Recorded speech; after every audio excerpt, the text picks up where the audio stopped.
हिंदुओं की महापर्व होता है, उसमें बड़े तेज गति से आवाज़ बजाना, गाड़ी चलाना, ये इस पर रोक लग जाती है। लेकिन संविधान के हवाला देने वाले लोगों को जब मस्जिदों पे लाउड स्पीकर बजता है तो पढ़ने वाले बच्चों को कहीं ना कहीं बाधाएं पहुंचती है। ऐसा नहीं कि मैं किसी रिलीजन के खिलाफ नहीं हूँ, लेकिन कोई चीज को ना अननेसेसरी बढ़ा चढ़ा के बढ़ावा दिया जाता है, तो उस बड़े बड़े आवाजों में लाउड स्पीकरों पे वो चलाया जाता है, तो फिर बैठे बिठाए ना फिर दूसरे लोगों को लगता है फिर हम अपना क्यों नहीं चलाएं। इस वक्त पूरे देश में आजान बनाम हनुमान चालीसा के ऊपर बवाल मचा हुआ है। लोग अपनी अपनी राय और प्रतिक्रिया दे रहे हैं। इसी बीच नीतीश सरकार के मंत्री जनक राम का भी बयान इस पर सामने आया है। उन्होंने मस्जिदों में लाउड स्पीकर पर रोक लगाने की मांग कर दी है। उनका कहना है कि होली, दिवाली, छठ और हिंदुओं के महापर्व में ऊंची आवाज में गाना बजाने पर रोक लगा दिया जाता है, लेकिन मस्जिदों में लाउड स्पीकर के ऊपर आजान बजाए जाते हैं, जिससे बच्चों को पढ़ने में परेशानी और तकलीफ होती है। कानून तो सबके लिए एक होना चाहिए। और इसी मसले पर दिग्गज गायिका अनुराधा पौडवाल ने भी अपनी राय रख दी और उन्होंने भारत में आजान के लिए लाउड स्पीकर का इस्तेमाल करना बंद कर देना चाहिए, इसकी मांग कर दी है। आपको बता दें कि मस्जिदों में लाउड स्पीकर पर बयान देने को लेकर के सोनू निगम को सिर तक मुंडवाना पड़ा था। अब ऐसे में अनुराधा पौडवाल का ये बयान सामने आया है और अब ये बवाल भी मचा रहा है। दिग्गज गायिका ने एक चैनल पर दिए इंटरव्यू में कहा कि मैं दुनिया में बहुत सी जगहों पर गई हूँ, मैंने ऐसा कहीं नहीं देखा जैसा कि भारत में होता है।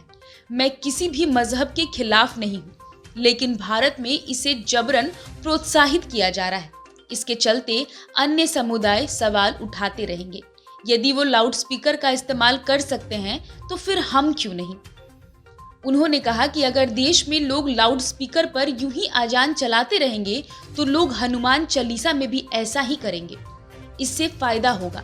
उन्होंने आगे ये कहा कि भारत में युवा पीढ़ी को देश की संस्कृति के बारे में पढ़ना चाहिए। ये बुजुर्ग की जिम्मेदारी है कि वो युवा पीढ़ी को भारत के इतिहास और संस्कृति के बारे में पढ़ाए। कि यही होली होता है, दिवाली होता है, छठ होता है, हिंदुओं की महापर्व होता है, उसमें बड़े तेज गति से आवाज़ बजाना, गाड़ी चलाना, ये इस पर रोक लग जाती है। लेकिन संविधान के हवाला देने वाले लोगों को जब मस्जिदों पे लाउड स्पीकर बजता है तो पढ़ने वाले बच्चों को कहीं ना कहीं बाधाएं पहुंचती है।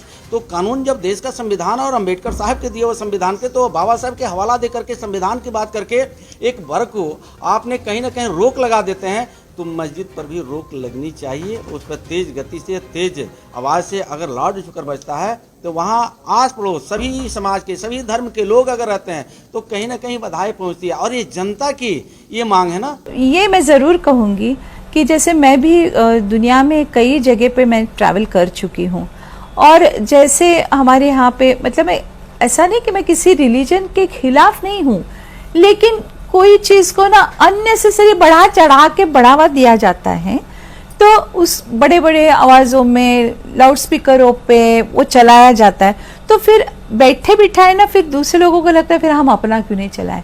और जबकि मैं बताऊं आपको, मैं मिड ईस्टर्न कंट्रीज में भी जा चुकी हूँ, आपको ये कहीं नहीं सुनाई देता है। इट्स बैंड, वहाँ पे बैंड है।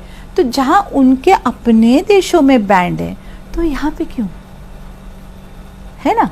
तो फिर अगर यहाँ पे वो चलता है, फिर किसी ने सोचा फिर हम हनुमान चालीसा चलाएंगे, तो एक से एक चीज मतलब बढ़ती जाती है।